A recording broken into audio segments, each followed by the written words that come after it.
कि आज हम आपके लिए 18 फरवरी क्लास 12 हिंदी का एक वायरल पेपर लेकर आए हैं और आप जाकर पिछले साल का रिकॉर्ड देख लो। बहुत कम समय में पढ़ाकर हमने हजारों बच्चों को 100 में 90 प्लस 95 प्लस दिलाए हैं।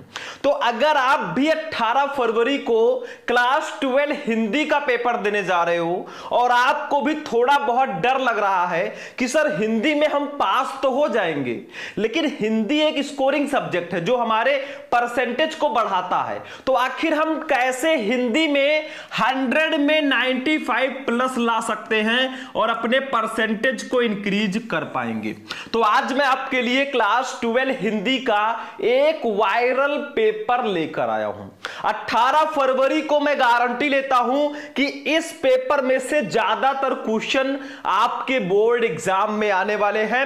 ऐसा पेपर जब बोर्ड एग्जाम एकदम सर पर होता है ना, मैं हर साल बच्चों को देता हूं, लाखों बच्चे बहुत अच्छा परसेंटेज लेकर आते हैं। अब आपकी बारी है, टाइम वेस्ट मत करना।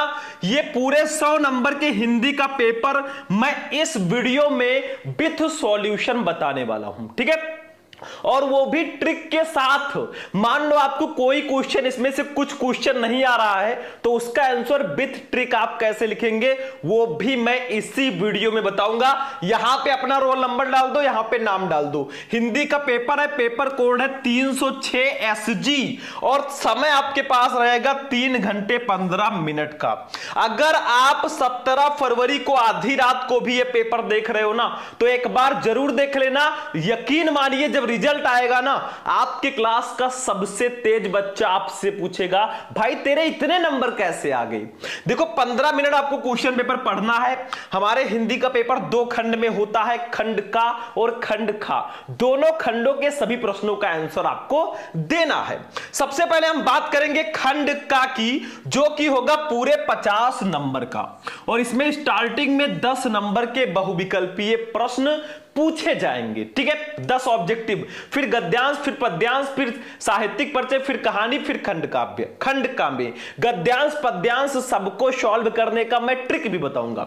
देखो बहुविकल्पीय प्रश्नों की बात करें तो 5 क्वेश्चन रहेंगे हिंदी गद्य के इतिहास से, 5 क्वेश्चन रहेंगे हिंदी पद्य के इतिहास से। देखो फर्स्ट का अष्टयाम कृत के लेखक कौन है, अष्टयाम के रचयिता कौन है, गोकुलनाथ, विठलनाथ, नाभादास या प्रियादास। अरे भैया नाभादास जी हैं अष्टयाम के लेखक।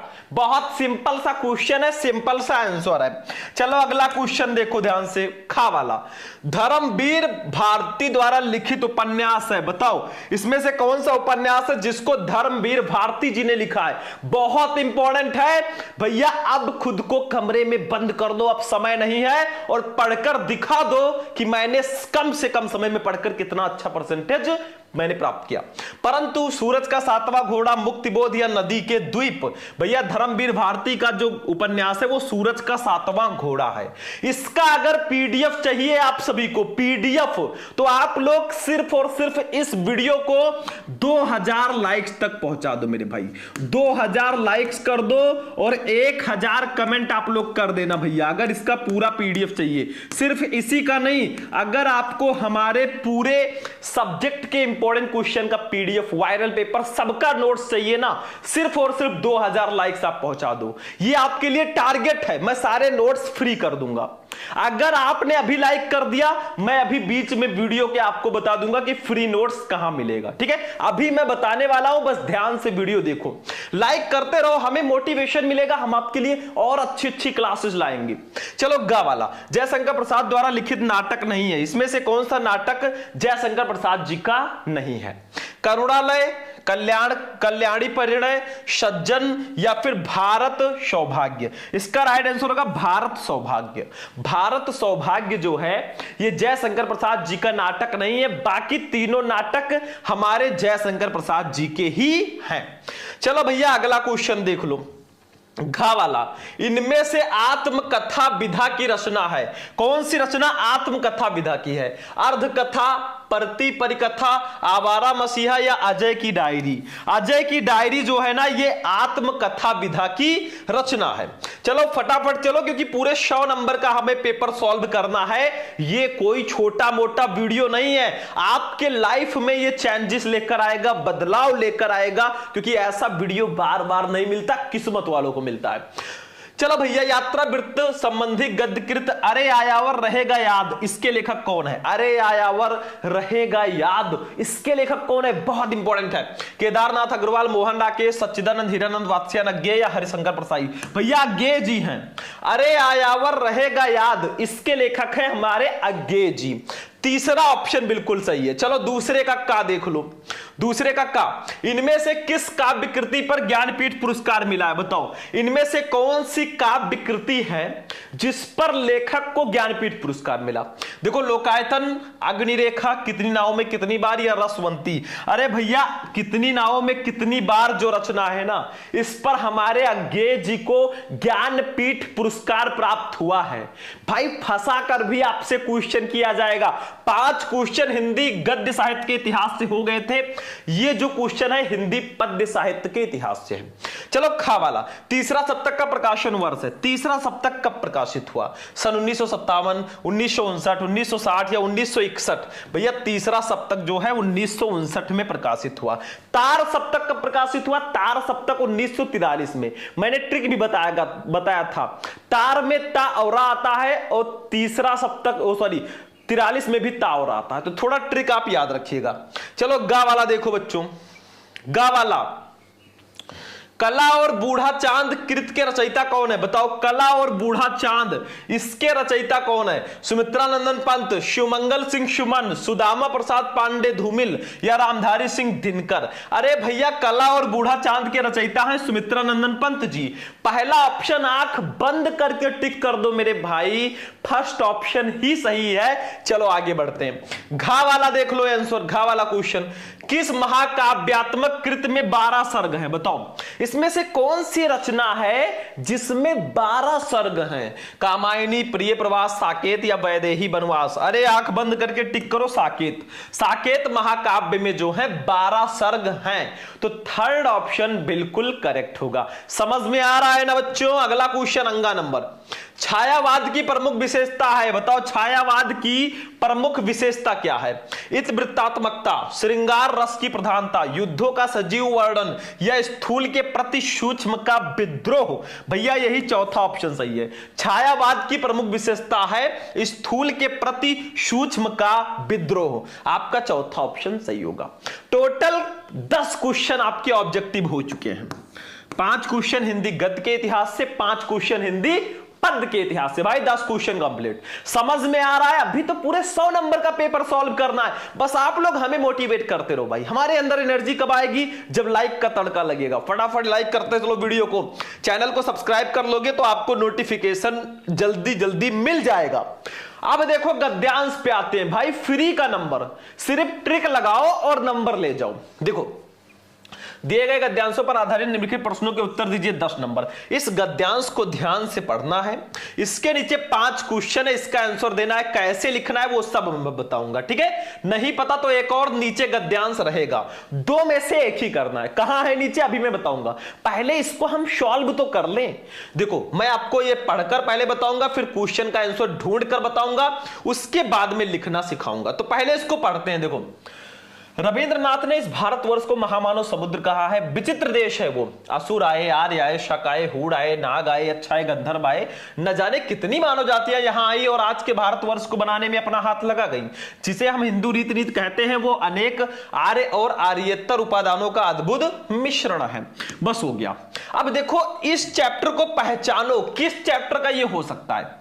भाई थोड़ा सा दिमाग आपको एक्स्ट्रा लगाना पड़ेगा। किस चैप्टर का? ये शायद अशोक के फूल चैप्टर का है। हाँ, अशोक के फूल चैप्टर का है। अब देखो ये एक ऐसा गद्यांश है ना जो अक्सर दे दिया जाता है और आपको फंसाया जाता है। कैसे?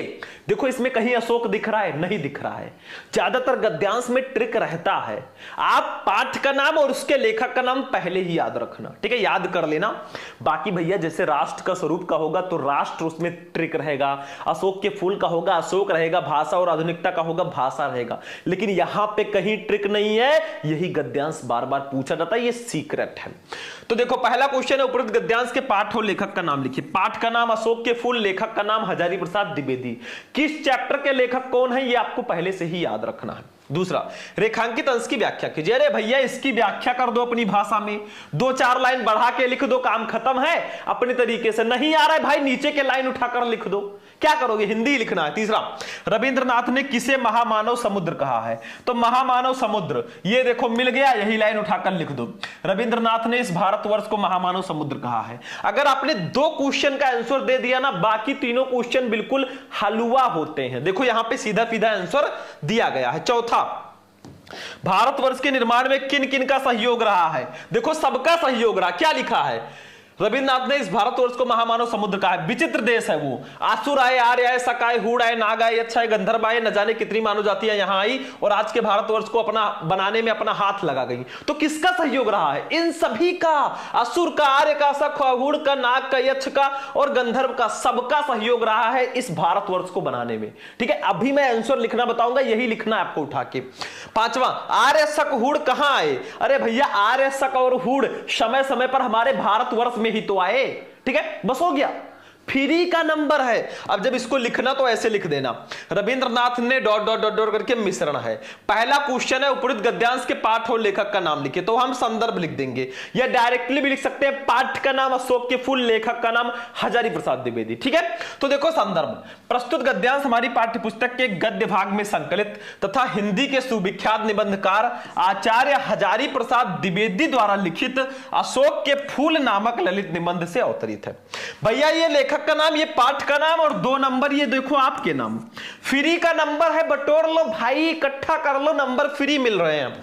अगला दूसरा, रेखांकित अंश की व्याख्या कीजिए। इसकी व्याख्या कर दो, जिसे हम हिंदू रीतिनीति कहते हैं वो अनेक आर्य और आर्येतर उपादानों का अद्भुत मिश्रण है। भाई इसकी व्याख्या कर देंगे, ये देखो हेडिंग डालो, लिखो, हमारे देश के इतिहास का अध्ययन करने से यह विदित होता है कि यहां आदिकाल से ही अनेक विदेशी जातियां आई। उनमें से आर्य, शक, हूण आदि अनेक जातियों ने भारत पर आक्रमण करके यहां विजय प्राप्त की और यहां के विशाल भूभागों पर अपने राज्यों साम्राज्यों की स्थापना की। इनमें से अनेक, देखो आपको थोड़ा ऊपर की लाइनों को भी मिक्स करके लिख देना है मेरे भाई। थोड़ा बड़ा यहां पे लिखा है, लेकिन आप 4-5 लाइन में भी लिख सकते हैं, लेकिन ध्यान दो, 2 ही लाइन की व्याख्या करने को कहा गया, थोड़ा ऊपर की लाइनों का भी व्याख्या कर देना, नंबर मिल जाएगा। देखो यहीं के होकर रह गए और वैवाहिक संबंधों के द्वारा यहां की उस हिंदू संस्कृति के अंग बन गए। हिंदुओं ने जिसकी भी सभ्यता या संस्कृति में जो कुछ भी श्रेष्ठ था उसे ग्रहण कर लिया। इस प्रकार विभिन्न प्रकार के रीति रिवाजों, परंपराओं, नीतियों, आदर्शों आदि पर आधारित जिस भारतीय संस्कृति के दर्शन हमें होते हैं वो यहाँ की सर्वश्रेष्ठ कही जाने वाली आर्य जाति या उसके बाद बाहर से आने वाली विदेशी जातियों के समन्वयात्मक योगदान का परिणाम है। मतलब थोड़ा बहुत मिक्सअप करके लिख दो, नंबर मिल जाएगा। तीसरा, रविंद्रनाथ ने किसे महामानव समुद्र कहा है? भाई फ्री का नंबर है, ये देखो तीसरे का आंसर। रविंद्रनाथ ने भारतवर्ष को महामानव समुद्र कहा है क्योंकि यहां की प्रगति एवं सांस्कृतिक विकास में अनेक महापुरुषों ने अपना योगदान किया है। 2 नंबर कंप्लीट मेरे भाई, कुछ नहीं है, हलवा है। चलो चौथा क्वेश्चन देख लो, भारतवर्ष के निर्माण में किन किन का सहयोग रहा? तो देखो इसका भी आंसर नीचे है। चौथा देखो, ये भारतवर्ष के निर्माण में न केवल आर्यों का वर्ण आर्यों के उपरांत आने वाले शक, हूण तथा नाग, यक्ष एवं गंधर्व, असुर आदि अनेक विदेशी जातियों का सहयोग रहा है। 2 नंबर यहां पर भी कंप्लीट हो गया, कुछ है नहीं। 5वां देख लो, 5 नंबर क्वेश्चन पे आ जाओ बच्चों। आर्य, शक, हूण कहां आए? तो मैंने बताया था ये सब भारतवर्ष में आए। ये देखो 5वां, आर्य, शक एवं हूण आदि विदेशी जातियों के लोग समय समय पर भारतवर्ष में आए बेटा। 2 नंबर यहां पर भी कंप्लीट। फ्री का नंबर है, 10 नंबर आपका पूरे कंप्लीट हो चुका है। 10 में 10 मिलेंगे अगर ऐसे करके आओगे। ठीक है, बाकी भैया नहीं पता है तो दूसरा दिया गया है, ये भी शायद अशोक के फूल का है। देखो यहां पे अशोक आ गया है तो ये अशोक के फूल का तो होगा ही, ठीक है, इसमें ट्रिक दिया गया है, लेकिन दोनों गद्यांश एक ही चैप्टर से नहीं होंगे, एक गद्यांश दूसरे चैप्टर से होगा, ये ध्यान रखना। चलो ये कर लेना। अब पद्यांश पे चलेंगे मेरे भाई। पद्यांश में मैंने देखा है अक्सर बच्चे प्रॉब्लम में रहते हैं कि सर जी गद्यांश में तो हमें आंसर ढूंढ ढूंढ के लिख देंगे, पद्यांश में क्या होगा। मैं आपको बार बार कहता हूं भाई 4 चैप्टर आप पढ़ लो, पवन दूतिका, श्रद्धा मनु, कैकेयी का अनुताप और गीत, बस 4 चैप्टर पढ़ लो, उसी में से आएंगे, एक ना एक तो आएगा ही आएगा। जैसे ये है दिए गए पद्यांशों पर आधारित निम्नलिखित प्रश्नों के उत्तर दीजिए 10 नंबर। जैसे ये हमारा है भैया पवन दूतिका का, मतलब श्री कृष्ण जी राधा जी को छोड़कर मधुवन से चले जाते हैं। अब राधा जी बहुत परेशान है, वो पवन को अपना दूत बनाकर भेजती हैं। वो पवन से कहती हैं मेरे प्यारे नौ जलद से कंज से नेत्र वाले। मैं हिंदी मीनिंग बता रहा हूं, फिर नीचे 5 क्वेश्चन होंगे, इसका आंसर भी मैं बता दूंगा। देखो अगर हिंदी मीनिंग आपको पद्यांश का पता चल गया भाई ना, बहुत आसान हो जाएगा पद्यांश। देखो मेरे प्यारे मेरे प्रिय नौ जलद, नए मेघों के समान रूप वाले, और कंज से कमल से नेत्र वाले जाके आए ना मधुवन से, वो मधुवन से चले गए हैं और अभी नहीं आए हैं, और ना भेजा कोई संदेशा और ना ही उन्होंने मेरे लिए कोई संदेशा भेजा है। राधा पवन को अपना दूत बनाकर भेजना चाहती हैं, तो पवन से कहती है हे पवन मेरे प्रिय नए मेघों से रूप वाले, नए बादलों के रूप वाले और कमल के समान नेत्र वाले मेरे श्री कृष्ण, मेरे प्रिय श्री कृष्ण मधुवन को छोड़ के चले गए हैं और अभी तक वापस नहीं आए हैं। मैं रो और ना ही कोई संदेशा भेजा है। मैं रो रो के प्रिय विरह से बाउली हो रही हूं, मैं रो रो कर प्रिय के बिछड़ने से पागल सी होती जा रही हूं। जाके मेरी सब दुख कथा श्याम को तू सुना दे, जाओ और मेरी सारी दुख कथा तुम श्याम को सुना दो। राधा पवन से कहती है, पवन का मतलब वायु। फिर वो कहती है ज्यों ही मेरा भवन तजतु अल्प आगे बढ़ेगी, जैसे ही मेरे घर को त्याग कर तू थोड़ा सा आगे बढ़ेगी, शोभावली सुखद कितनी मंज कुंजे मिलेंगी, तुम्हें शोभा से युक्त और सुख प्रदान करने वाली बहुत सारी मंज कुंजे, करौंदे के बगीचे मिलेंगे, झाड़ियां मिलेंगी, लताएं मिलेंगी, प्यारी छाया मृदुल स्वर से मोह लेंगी तुझे वे। राधा पवन को कहती है कि वो जो झाड़ियां लता फूल है ना, वो अपनी प्यारी छाया और मृदुल मधुर ध्वन से तुझे अपनी ओर आकर्षित करेंगी, तो भी मेरा दुख लख वहां जाना विश्राम लेना, तो भी मेरे दुख को ध्यान में रखकर तुम वहां जाना विश्राम न लेने लगना। अब ये पवन दूतिका चैप्टर का, इसके कवि हैं अयोध्या सिंह उपाध्याय हरिओद जी। तो पहला क्वेश्चन यही है कि उपरोक्त पद्यांश के शीर्षक और कवि का नाम लिखिए। शीर्षक का नाम पवन दूतिका, कवि का नाम अयोध्या सिंह उपाध्याय हरिओद। दूसरा है रेखांकित अंश की व्याख्या कीजिए, 2 लाइनों का व्याख्या कर दो ऊपर वाले। तीसरा पवन दूतिका द्वारा किसने किसको संदेश भेजा है, तो पवन दूतिका द्वारा राधा ने कृष्ण को संदेश भेजा है। चौथा प्रस्तुत पद्यांश में श्री कृष्ण के सौंदर्य का वर्णन किस प्रकार किया गया है, तो राधा जी ने कहा है कि श्री कृष्ण जो है नए मेघों के समान रूप वाले हैं और उनके नेत्र कमल के समान है, यही तो कहा गया भाई। हिंदी मीनिंग आएगा, बहुत आसान हो जाएगा। पांचवा राधा की मनोदशा का वर्णन कीजिए। राधा श्री कृष्ण के विरह में रो रो कर पागल सी होती जा रही है, बस हो गया। चलो इसका आंसर जब लिखेंगे तो ऐसे लिखेंगे मेरे प्यारे डॉट डॉट डॉट डॉट करके ना विश्राम लेना। पहला क्वेश्चन है कि शीर्षक और कवि का नाम लिखिए। हम डायरेक्ट भी लिख सकते हैं शीर्षक का नाम पवन दूतिका, कवि का नाम अयोध्या सिंह उपाध्याय हरिओद। हम संदर्भ के रूप में भी लिख सकते हैं भाई शेम। देखो प्रस्तुत पद्यांश महाकवि अयोध्या सिंह उपाध्याय हरिओद द्वारा रचित प्रिय प्रवास से हमारी पाठ्य पुस्तक के पद्य भाग में संकलित पवन दूतिका शीर्षक काव्यांश से अवतरित है। 2 नंबर कंप्लीट मेरे भाई। शीर्षक का नाम, कवि का नाम, 2 नंबर आपके नाम। दूसरा देखो क्वेश्चन नंबर 2, रेखांकित अंश की व्याख्या कीजिए। किसका, मेरे प्यारे नौ जलद से कंज से नेत्र वाले, जाके आए न मधुवन से और न भेजा संदेशा। इसकी व्याख्या कर दो, ऐसे हेडिंग डालो, रेखांकित अंश की व्याख्या लिखो। राधिका पवन दूतिका से अपनी विरह व्यथा का वर्णन करते हुए कहती हैं कि नए मेघों जैसी शोभा से युक्त और कमल के समान नेत्र वाले मेरे प्रिय श्री कृष्ण मथुरा चले गए हैं और अभी तक वापस नहीं आए हैं, और ना ही उन्होंने वहां से मेरे लिए कोई संदेशा भेजा। वही चीज लिखना है जो मैंने बताया। ये फ्री का नंबर है, अगर हिंदी मीनिंग आता है तो गद्यांश से भी आसान है। तीसरा पवन दूतिका द्वारा किसने किसको संदेश भेजा है, तो ये देखो इसको हटा दो, ये नहीं रहेगा, ठीक है। देखो पवन दूतिका द्वारा राधा ने कृष्ण को संदेश भेजा है, 2 नंबर यहां पर भी कंप्लीट, ठीक है। चलो अगला देखो भैया, अगला क्वेश्चन आ जाओ भैया, चौथा क्वेश्चन। बस ऐसे देखते चलो, अभी पूरा पेपर हमें करना है। प्रस्तुत पद्यांश में श्री कृष्ण के सौंदर्य का वर्णन किस प्रकार किया गया है? तो देखो चौथा, कृष्ण आकाश में छाए नवीन मेघों के समान रूप वाले हैं तथा उनके नेत्र कमल के समान है। 2 नंबर भाई फ्री का नंबर है, लूट लो लूट लो अभी। पांचवा देखो, राधा की मनोदशा का वर्णन कीजिए। तो ये देखो भैया पांचवे का आंसर, ये राधा श्री कृष्ण के विरह में रो रो कर पागल हो रही हैं। 2 नंबर यहां पर भी कंप्लीट मेरे भाई। 10 में 10 आउट ऑफ 10, 10 में 10 लेकर आओगे अगर आप ऐसे करके आओगे। ठीक है, चलो हो गया। नहीं पता तो दूसरा कर लो। घिर रहे थे घुंघराले बाल अंसौलंबित मुख के पास, ये श्रद्धा मनु का है, इसके कवि हैं जयशंकर प्रसाद जी। स्क्रीनशॉट ले लो, आप इसको भी कर सकते हो। ठीक है, चलो अब साहित्यिक पर्चे पे चलेंगे भैया। 100% फिक्स टॉपिक हमारे हिंदी का। निम्नलिखित में से किसी एक लेखक का साहित्यिक परिचय देते हुए उनकी प्रमुख रचना का उल्लेख करो। 5 नंबर, जैसे वासुदेव शरण अग्रवाल, डॉक्टर हजारी प्रसाद द्विवेदी, हरिशंकर परसाई। यही 3 सबसे ज्यादा इंपॉर्टेंट है। ऊपर जो 2 हैं उनको तो पढ़ना ही पढ़ना है, हरिशंकर परसाई और प्रोजी सुंदर रेड्डी में से किसी एक का पढ़ लो भाई, नंबर फिक्स है।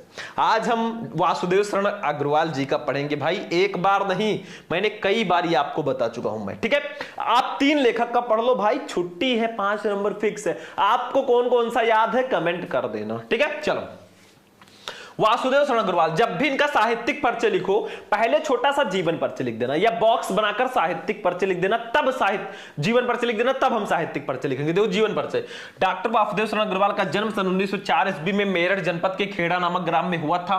इनके माता पिता लखनऊ में रहते थे, अतः इनका बचपन लखनऊ में व्यतीत हुआ और यही इनकी प्रारंभिक शिक्षा भी हुई। भारतीय संस्कृति और पुरातत्व का यह महान पंडित एवं साहित्यकार सन 1967 ईस्वी में परलोक सिधार गया। बस आपका हो गया काम। ठीक है, मेन हमारा हेडिंग है साहित्यिक परिचय भैया। 3 नंबर आपको साहित्यिक परिचय का मिलेगा, मतलब हिंदी साहित्य में इनका परिचय कैसा है, कैसी रचनाएं करते थे, क्या करते थे। फिर रचनाओं का आपको 2 नंबर मिलेगा। 5 नंबर देखो साहित्यिक परिचय।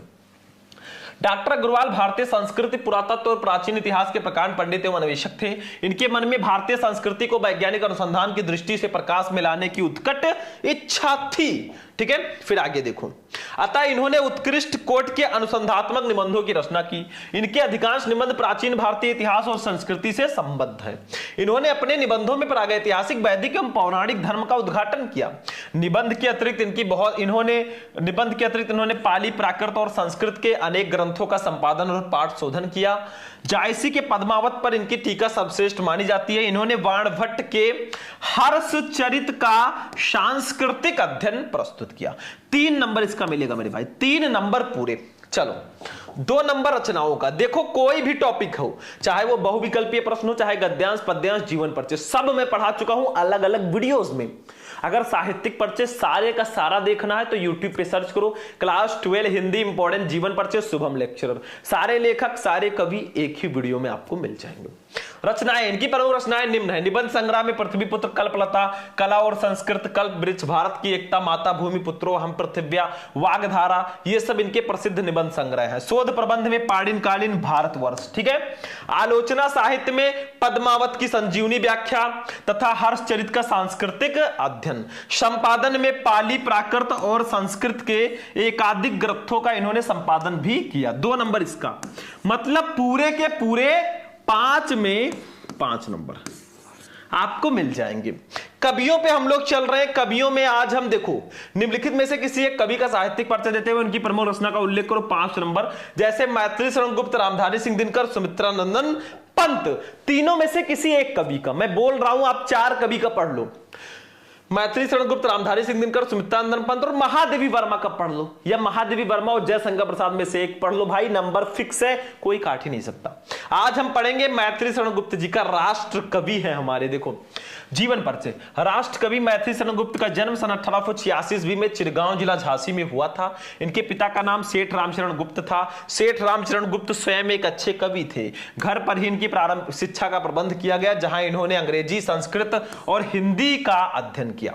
जीवन के अंतिम क्षणों तक ये निरंतर साहित्य सृजन करते रहे और 12 दिसंबर 1964 ईस्वी को मां भारती का ये महान साधक पंचत्व में विलीन हो गया। बस हो गया भैया आपका टोटल हो गया हाँ जीवन परिचय हो गया। साहित्यिक परिचय पे आ जाओ बच्चा पार्टी। ये देखो, गुप्त जी का झुकाव गीत काव्य की ओर था और राष्ट्र प्रेम इनकी कविता का प्रमुख स्वर रहा। इनके काव्य में भारतीय संस्कृति का प्रेरणाप्रद चित्रण हुआ है। इन्होंने अपनी कविताओं द्वारा राष्ट्र में जागृति तो उत्पन्न की ही, साथ ही सक्रिय रूप से असहयोग आंदोलनों में भी भाग लेते रहे, जिसके फलस्वरूप इन्हें जेल भी जाना पड़ा। साकेत महाकाव्य पर इन्हें हिंदी साहित्य सम्मेलन प्रयाग से मंगला प्रसाद पारितोषिक भी मिला। भारत सरकार ने गुप्त जी को इनकी साहित्य सेवा के लिए पद्म भूषण से सम्मानित किया और राज्यसभा का सदस्य भी मनोनीत किया। बेटा 3 नंबर आपका फिक्स है, हो गया 3 नंबर। जो भी पुरस्कार मिले वो भी आपको साहित्यिक परिचय में लिखना। रचनाएं देख लो, मैथिली शरण गुप्त जी की रचनाएं निम्न है। 2 प्रकार की रचनाएं ये करते थे, मौलिक रचनाएं, अनुदित रचनाएं। मौलिक रचनाओं में भारत भारती, जयद्रथ वध, पंचवटी, साकेत, यशोधरा, नहुस आदि ये इनकी मौलिक रचनाएं हैं। अनुदित रचनाओं में मेघनाथ वध, ब्रजभाषा, वीरांगना, प्लासी का युद्ध आदि। 2 नंबर इसका। 5 में 5 पूरे मिलेंगे मेरे भाई। सबका पढ़ना यूट्यूब पे सर्च करो, जाकर पढ़ो। अब आते हैं अपने 110% फिक्स टॉपिक पर, वो है कहानी। कहानी में आप पंचलाइट बहादुर 2 कहानी पढ़ लो, उद्देश्य और सारांश दोनों। भाई 5 नंबर कोई काट ही नहीं सकता। ध्रुव यात्रा भी पढ़ लोगे तो ठीक ही है। ठीक है, देखो ध्रुव यात्रा अथवा पंचलाइट कहानी का उद्देश्य लिखिए, अथवा लगा है। बहादुर कहानी का संक्षिप्त कथानक अपने शब्दों में लिखिए, शब्द सीमा 80। भैया आज हम पंचलाइट कहानी का उद्देश्य आपको बता देते हैं। मैंने पंचलाइट कहानी का सारांश पढ़ाया था ना अलग से। भैया 3 लाख से ज्यादा बच्चों ने उस वीडियो को देख लिया। क्या कर रहे हो आप लोग? सबको पता है कि वो 100% फिक्स है, तो आप क्यों नहीं देख रहे हो भाई? जाकर देखो। चलो पंचलाइट कहानी का उद्देश्य क्या है, कितनी बार आ चुका है, आपके सामने है, प्रूफ आपके सामने है, रिकॉर्ड बोलता है, मैं नहीं बोलता। देखो फणीश्वर नाथ रेड्डी जी हिंदी जगत के सुप्रसिद्ध आंचलिक कथाकार हैं।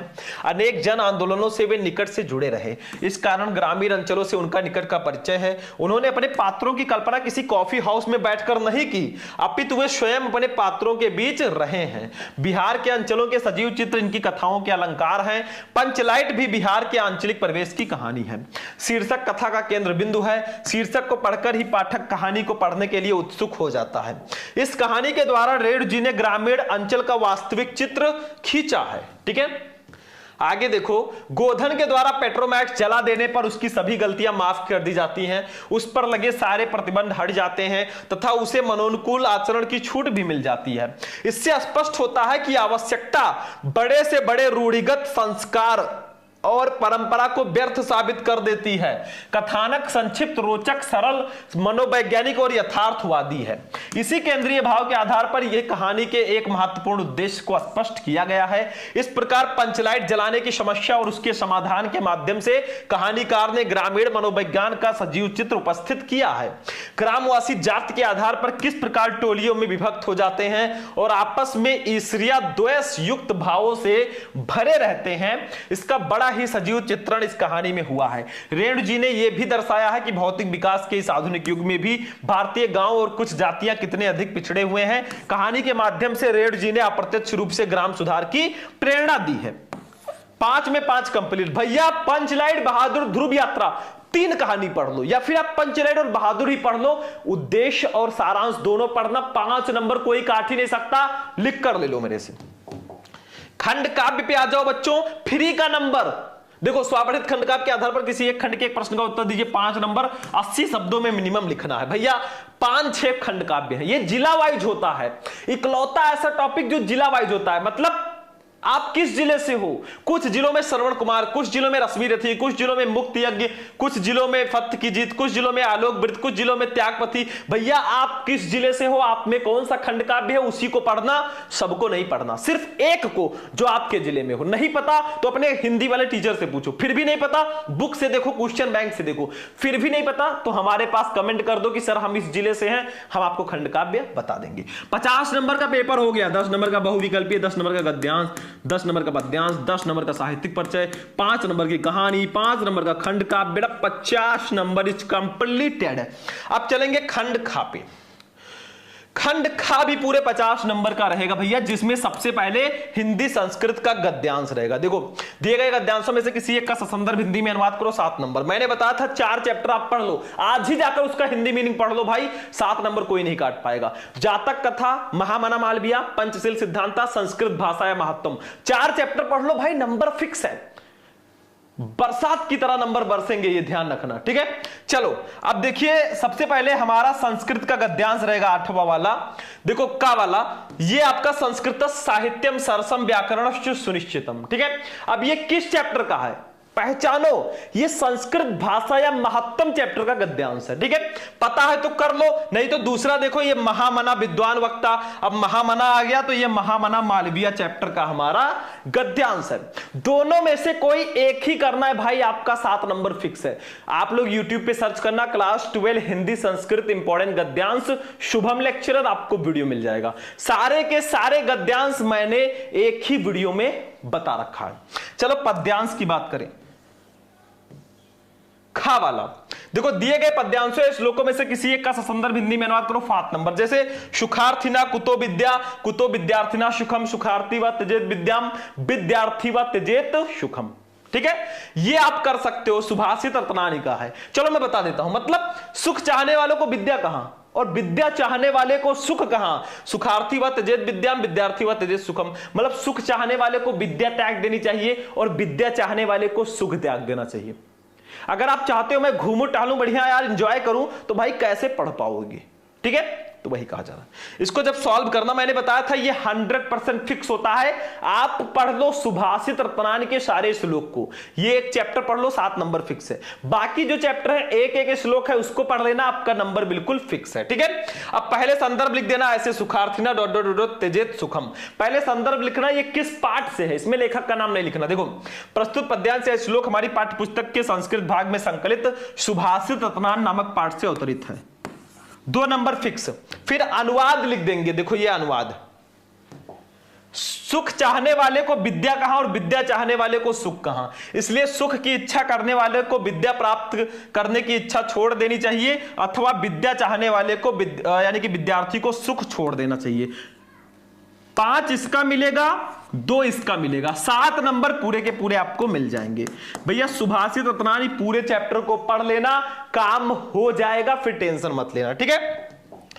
नहीं पता तो ये कर लो भैया, बिरल बिरला स्थूल तारा कलालु सज्जना मनु मुने पर्वत्रम पर्वसन भुन भुनवा, ये हमारे भोजस्योदार्यम चैप्टर का है, ठीक है। तो इसको कर लेना।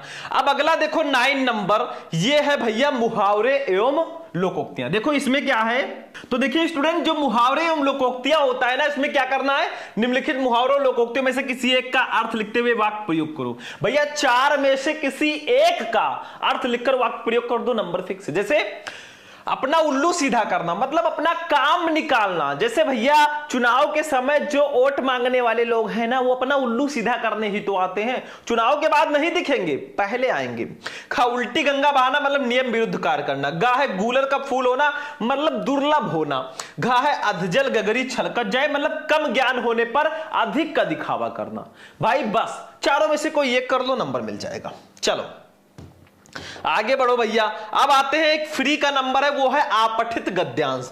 भैया आपठित गद्यांश जो है कुछ नहीं करना, एक ऐसा गद्यांश आपको दिया जाएगा जो आपके सिलेबस में नहीं होगा, वो बाहर से दिया जाता है। देखो जैसे निम्नलिखित गद्यांश को पढ़कर नीचे दिए गए प्रश्नों के उत्तर दीजिए 5 नंबर। जैसे देखो इस गद्यांश को ध्यान से पढ़ना है, इसके नीचे 3 क्वेश्चन है, देखो पढ़ो। आज से कई वर्ष पहले गुरुदेव के मन में आया कि शांत निकेतन को छोड़कर कहीं अन्यत्र जाएं।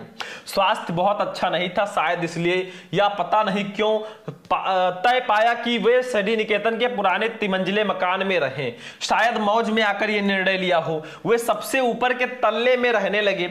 उन दिनों ऊपर तक चढ़ने के लिए लोहे की चक्करदार सीढ़ियां थीं और वृद्ध और छीड़वड़ रविंद्रनाथ के लिए उस पर चढ़ सकना असंभव था। फिर भी बड़ी कठिनाई से उन्हें वहां ले जाया जा सकता। ठीक है, तो देखो ध्यान से, पहला क्वेश्चन है गुरुदेव शब्द का प्रयोग किसके लिए किया गया है? अरे भैया रविंद्रनाथ ठाकुर जी के लिए गुरुदेव का प्रयोग किया गया है। देखो रविंद्रनाथ, डायरेक्ट आंसर नहीं है, यहां पे थोड़ा दिमाग लगाना है। ठीक है, रविंद्रनाथ के लिए गुरुदेव ने शांत निकेतन छोड़कर कहीं और रहने का मन क्यों बनाया? क्योंकि गुरुदेव ने शांत निकेतन छोड़कर कहीं और रहने का मन इसलिए बनाया क्योंकि उनका स्वास्थ्य बहुत अच्छा नहीं था, मतलब बहुत ज्यादा स्वस्थ नहीं थे। तीसरा देखो फ्री का नंबर है, उनके समीप तक पहुंचने में क्या कठिनाइयां थी? देखो क्या होता था, देखो ये वे सबसे ऊपर के तल्ले में रहने लगे। उन दिनों ऊपर तक पहुंचने के लिए लोहे की चक्करदार सीढ़ियां थी और वृद्ध रविंद्रनाथ के लिए उस पर चढ़ सकना असंभव था। बस यही कठिनाइयां थी कि भैया लोहे की चक्करदार सीढ़ियां थी जिन पर उनके लिए चढ़ सकना असंभव था, मतलब चढ़ नहीं सकते थे अच्छे से, भाई वृद्ध थे। ठीक है, तो यही लिख देना है, नंबर मिल गया। नहीं पता तो अथवा लगाइए, दूसरा कर लो भैया, दोनों में से कोई एक ही करना है। चलो अब चलते हैं शब्द युग्म पे। 11 का निम्नलिखित शब्द युग्मों का सही अर्थ चुनकर लिखिए। जैसे देखो वसन व्यसन, इसका सही अर्थ क्या होगा? विवश और व्याकुल, वस्त्र और आदत, कवच और भोजन, और विस्तार और आबाद। तो इसका राइट आंसर हो जाएगा वस्त्र और आदत। वसन का मतलब वस्त्र, व्यसन का मतलब आदत। दूसरा सवर्ण, स्वर्ण सवर्ण, इसका सही आंसर क्या होगा? सोना और अच्छा रंग, सुनार और सोना, सोना और चांदी, सोना और उच्च जाति। भैया सोना और उच्च जाति होगा। स्वर्ण का मतलब सोना, सवर्ण का मतलब उच्च जाति, तो दा वाला आपका सही है। चलो अनेकार्थी शब्द पे आ जाओ, खा वाला। निम्नलिखित शब्दों में से किसी एक शब्द के दो अर्थ लिखिए, 2 नंबर। जैसे देखो काल, काल को हम मृत्यु समय बोलते हैं। शक्ति को क्या बोलते हैं भाई? आप लोग बताइएगा। सामर्थ हो गया। शिव, शिव को हम बोलते हैं जैसे भगवान शंकर, भोलेनाथ, जो भी आप लिख दो। ठीक है, गा वाला देखो अनेक शब्दों के लिए एक शब्द। निम्नलिखित वाक्यांशों के लिए एक शब्द का चयन करके लिखिए। जैसे अनुकरण करने योग्य, उसको एक शब्द में क्या बोलेंगे? अनुकरणीय, अमर, व्यजन या अक्षय। भैया जो अनुकरण करने योग्य है वो अनुकरणीय होगा। होगा कि नहीं होगा? दूसरा जानने की इच्छा रखने वाले को क्या बोलेंगे? जानकार, जिज्ञासु, ज्ञानी या जिज्ञासा। भैया जिज्ञासु बोलेंगे। जानने की इच्छा रखने वाला जो है उसको जिज्ञासु हम बोलते हैं। बस हो गया। ठीक है, चलो वाक्य संशोधन पे आ जाओ। निम्नलिखित में से किन्हीं 2 वाक्यों को शुद्ध करके लिखिए भैया। 2 नंबर। जैसे पुत्री पराया धन होता है, नहीं पुत्री पराया धन होती है, यह सही होगा क्योंकि पुत्री लेडीज है। दूसरा मैं भोजन कर लिया हूं, नहीं भैया मैंने भोजन कर लिया है। तीसरा लक्ष्मीबाई वीर महिला थी। वीर तो हम यूज करते हैं पुरुषों के लिए, लक्ष्मीबाई वीरांगना थी, मतलब वीर स्त्री हो गया। चौथा प्राचार्य ने हस्ताक्षर कर दिया, नहीं प्राचार्य ने हस्ताक्षर कर दिए। बस हो गया, फ्री का नंबर है मेरे भाई। चलो हो गया। रस छंद अलंकार पे आ जाओ भैया।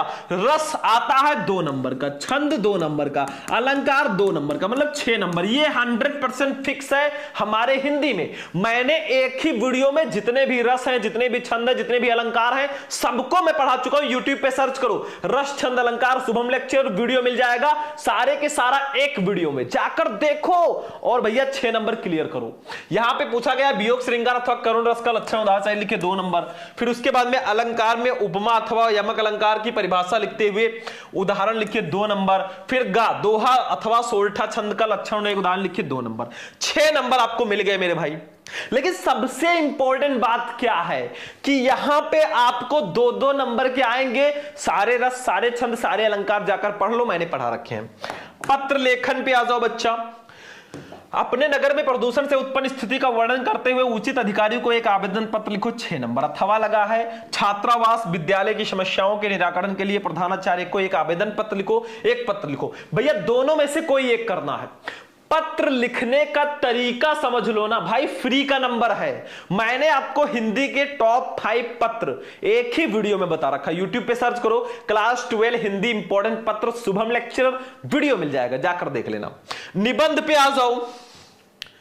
निम्नलिखित विषयों में से किसी एक पर अपनी भाषा शैली में निबंध लिखो, 9 नंबर। भाई निबंध फ्री का नंबर होता है। जितना अच्छा हेडिंग डाल के आप लिख दोगे ना, अंदर क्या लिखा है मैटर नहीं करता, बस उसी से रिलेटेड होना चाहिए, नंबर आपको मिलेगा। जैसे 5 टॉपिक दिए जाएंगे, प्रदूषण की समस्या और समाधान, पर्यावरण संतुलन में वृक्षारोपण का महत्व, आधुनिक शिक्षा पद्धति की दिशा और दशा, सदाचार, वर्तमान समाज में नारी सशक्तिकरण का स्वरूप। भैया 5 में से कोई एक ही करना है और पूरे 9 नंबर फिक्स।